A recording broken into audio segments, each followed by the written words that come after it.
Sa biglaang pagpanaw ng isa sa pinakamahusay na veteran actress sa mundo ng showbiz industry na si Jacqueline Jose, napag-alaman na dito pala mapupunta ang lahat ng kanyang yaman at mga ari-arian.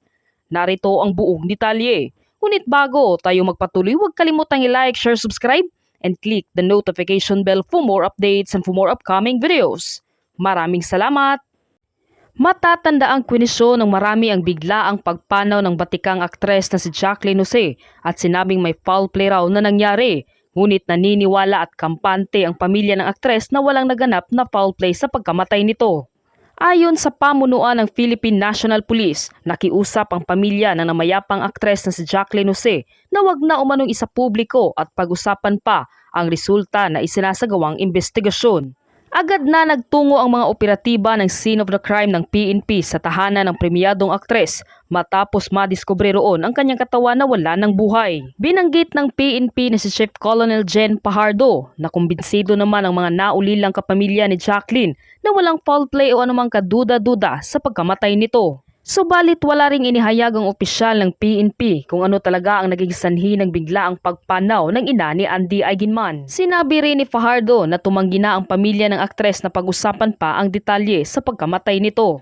Samantala kahapon March 4 sa isang press conference, kinumpirma na ng anak niyang si Andy Eigenman na inatake umano sa puso ang kanyang ina noong umaga ng March 2, 2024. Sa kanyang biglaang pagpanaw na pag-alaman na dito pala mapupunta ang lahat ng kanyang mga ari-arian at yaman. Base sa kanyang management at abogado, mapupunta ang kanyang malaking bahay sa Quezon City sa kanyang bunsong anak na si Gwen. Paghahatian rin ni Andy at ng kanyang kapatid na si Gwen ang lahat ng naiwan at naipundar nito sa kanyang pagiging bahagi nito sa showbiz sa loob ng ilang dekada. Kasama rin dito ang kanyang mga apo na anak ni Andy Eigenman.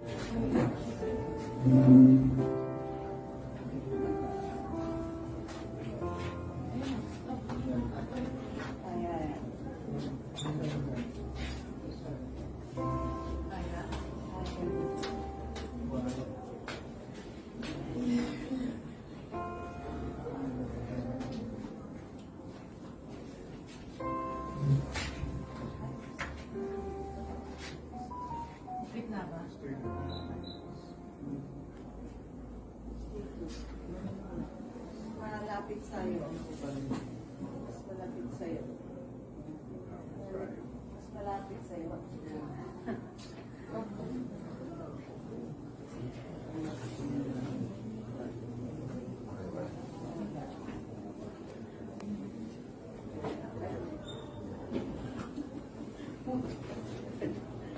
Nasa middle ba? Nasa middle. Hindi mapaayos lang ako. Promise na lang. Bawas na. Bakit ako nakakita na? May narinig ako na sa ko. Bago ko eh.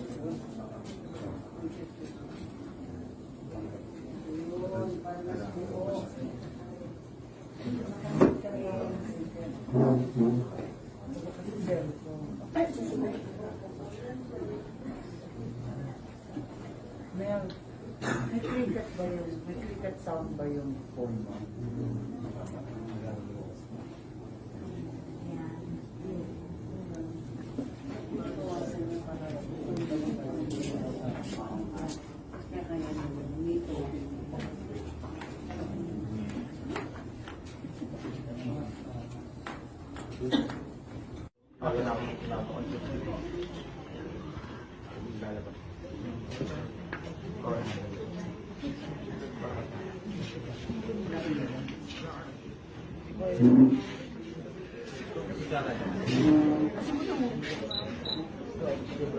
Libre ba si Brian?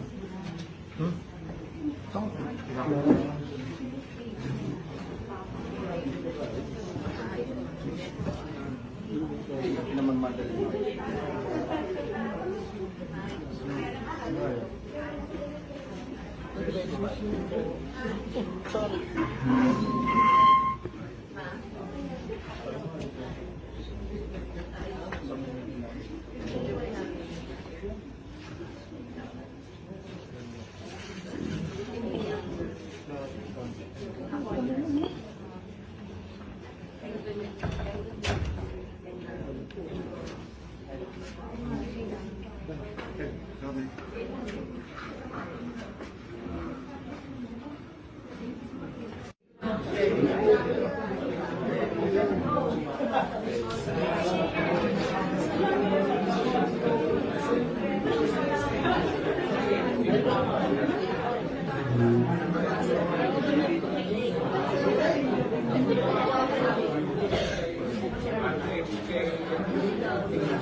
Okay ba?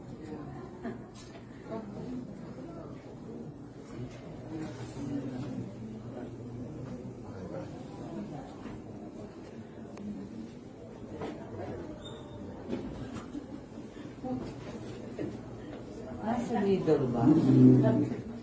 Kasi level lang. Hindi mapaayos lang ako. Bawas na.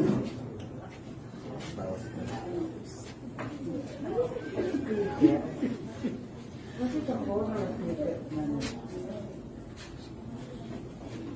May narinig ako na sa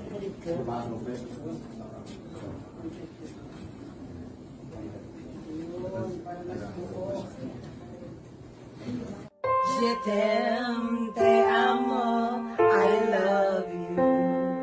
Watashi wa anata aishitemasu.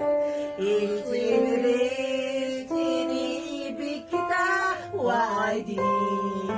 Paano man sabihin, ang mundo'y turuan natin. Tanging lunas ay